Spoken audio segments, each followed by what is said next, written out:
Bu müəllim 1945-ci ildə universitetə tələbə olarkən əlində türk dilində kitablar olduğu üçün universitetdən xaric olunur.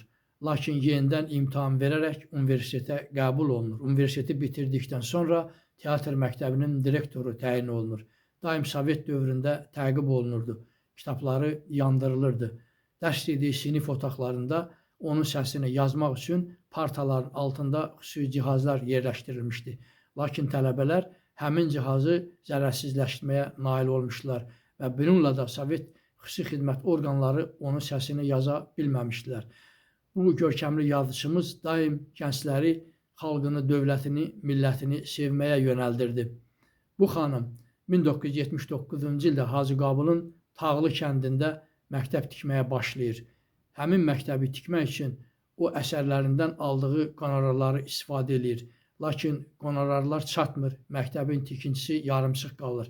Lakin bu fədakar xanım yazıçımız boyunbağısını sataraq həmin məktəbin tikintisini bitirməyə nail olunur.